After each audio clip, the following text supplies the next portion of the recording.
morning. Hi people. So I'm excited because today I am bringing you with me to a photo shoot. I'm actually a fashion photographer. I've done it since 2008.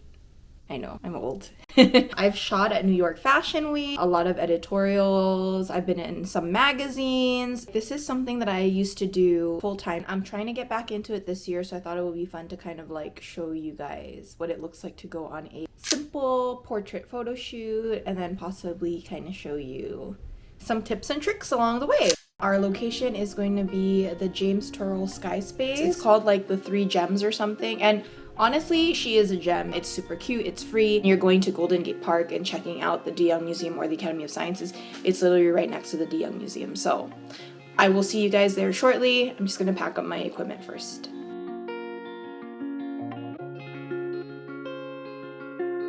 We just got this new car and I legitimately did not know she had a sunroof, but look how cool.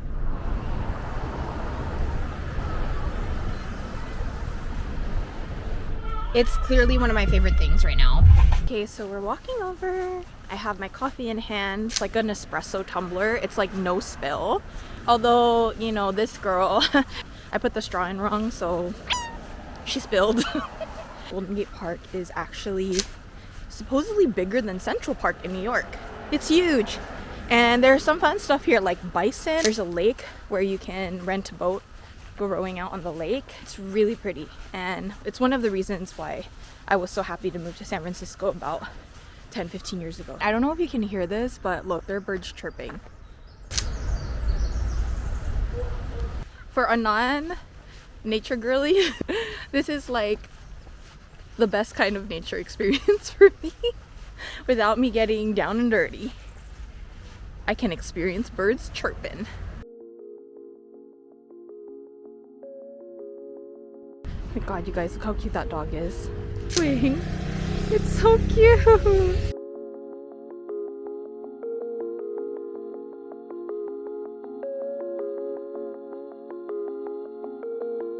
We're actually about to walk by the Japanese tea garden that is here in Golden Gate Park. It's one of my favorite places here, and I low-key want to go after my photo shoot just to like chill, relax, you know, have some tea, watch the fish. But I am going to Japan in a couple weeks, so I might just waive this. It's right here, right next to the De Young.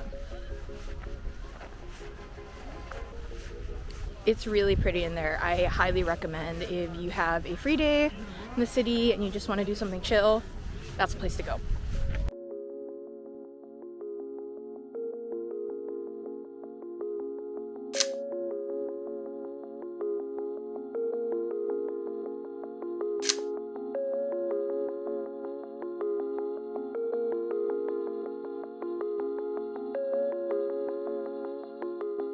To get to the James Turrell Skyspace, which is here right next to the De Young, most people don't know, but you can walk through to go to the Turrell Skyspace, which should be right over here.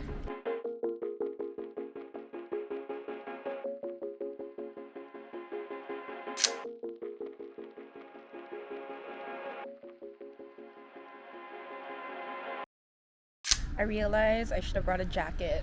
It's not that cold, but I always forget to bring the jacket, so I'm always stuck in these positions. But also I kind of blame Bay Area weather, because sometimes it's really hot, sometimes it's really cold, and it just like creeps up on you. Like you just have no idea what to expect when you walk out the door. So I think I'm gonna be okay, but we'll see. It's okay, I'll be shooting soon, generate some activity, and hopefully that warmth will sustain me, but we'll see.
Let's try it. Let's see.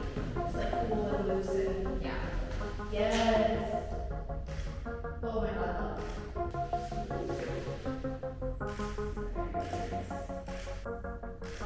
The goal is for me to make it hard for you to choose. So like this one here. Walk towards me and then walk back towards that way. Okay?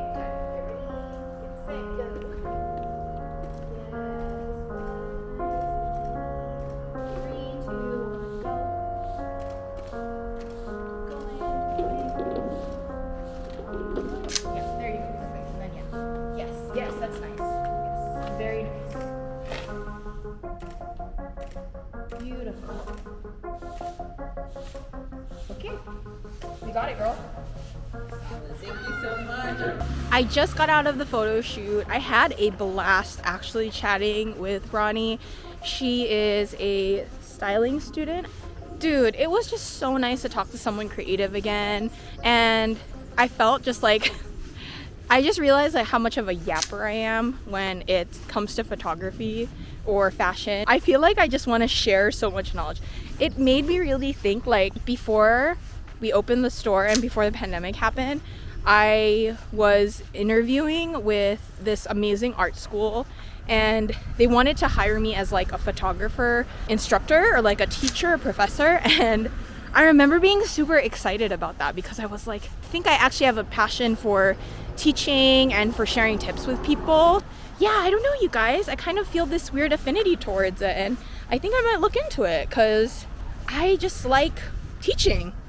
I think I always have. But yeah, anyway, I'm gonna kind of review my images and then I have a lot of content to shoot, so join me on this journey. So I'm back home. I am currently loading all my files onto my drive. So first I transferred over, and one of the main things I do is I automatically update the file name. This is just like a good way to keep your files organized and so that you can kind of look back based off of the date, especially if you're shooting a lot or working on a lot of different projects.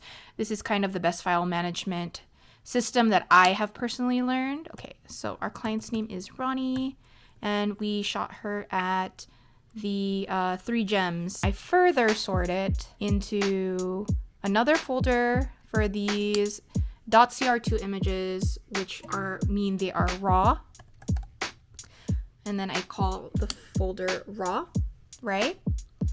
And then I make a new folder. Usually I call it Pixie or Pixie set because that is what I use to send gallery images. I open everything in raw in Photoshop, and then I basically make them into the most neutral setting so that when the client views it, they're getting like a very straightforward look at the images. So that should take a second to open.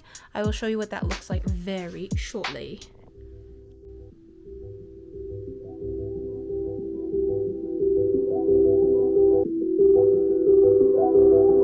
Essentially, I took a lot of portraits of her. I did a range. She wanted very like straightforward portraits, so I made sure to get like some half body close-up shots of her face. I tried different vibes, you know, like there was some creative lighting that was available in this space. Usually I don't shoot with direct sunlight, but because there's this like really cool shape that the overhead hole in the ceiling made, I thought it would be fun.